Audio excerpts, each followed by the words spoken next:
আরেক দফা সঞ্চয়পত্রের মুনাফার হার কমছে। 2026 সালের 1 জানুয়ারি থেকে সঞ্চয়পত্রর নতুন মুনাফার হার কার্যকর হবে।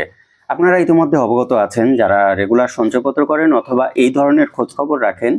2025 সালে 2 দফা সঞ্চয়পত্রের হার পরিবর্তন হয়েছে। প্রথমে সঞ্চয়পত্রের হার একটু বেড়েছিল, পরবর্তীতে মুনাফার হার একটু কমিয়ে দেওয়া হয়েছে। এই যে সঞ্চয়পত্রের মুনাফার হার কমছে, এর আসল কারণটা কি? সরকার যখন তাদের ফান্ডিং দরকার পড়ে বাজেট প্রণয়নের জন্য, তখন বেসরকারি খাত থেকে অর্থাৎ এই ধরনের সার্ভিস থেকে তারা মূলধন সংগ্রহ করে, অর্থাৎ ফান্ড সংগ্রহ করে।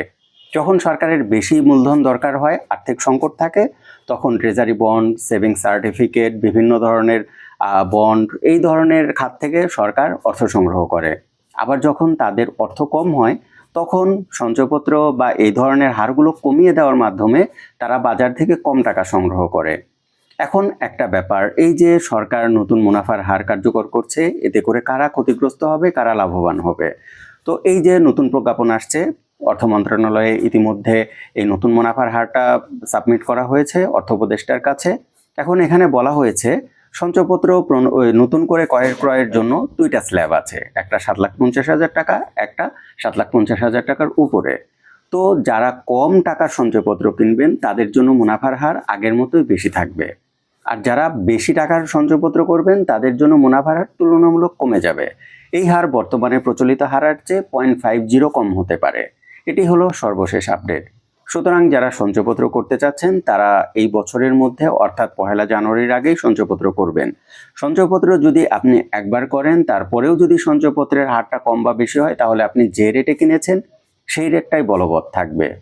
তো বর্তমানে সঞ্চয়পত্রের মুনাফার ক্ষেত্রে সর্বোচ্চ হার 11.98% এবং সর্বনিম্ন হার 9.82%।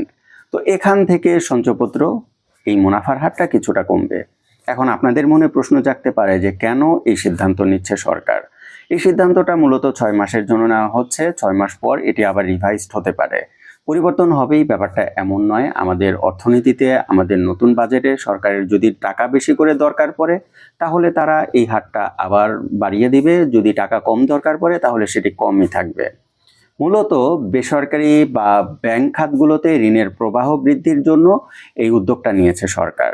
বেসরকারি বা সরকারি যে সকল ব্যাংকগুলো আছে, তাদের ডিপোজিটের যে সংকটটা তৈরি হয়েছিল, সেই ডিপোজিটের সংকট দূর করা এবং ব্যাংকিং খাতে আস্থা তৈরি করার জন্য সরকার মূলত এই সিদ্ধান্তটা নিচ্ছে।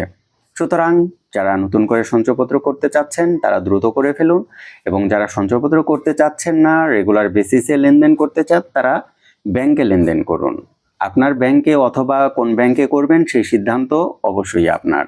তো বন্ধুরা, কেমন লাগলো আজকের ভিডিও? এই ধরনের ভিডিও যদি নিয়মিত পেতে চান তাহলে অবশ্যই আমাদের চ্যানেলে কমেন্ট করবেন। আপনারা যে টপিকে ভিডিও জানতে চান বা নতুন তথ্য জানতে চান কমেন্ট করবেন, আমাদের চ্যানেল থেকে চেষ্টা করা হবে সেই টপিকে নতুন নতুন ভিডিও বানানোর জন্য। তো আজকে এই পর্যন্তই, সবাই ভালো থাকবেন। আসসালামু আলাইকুম।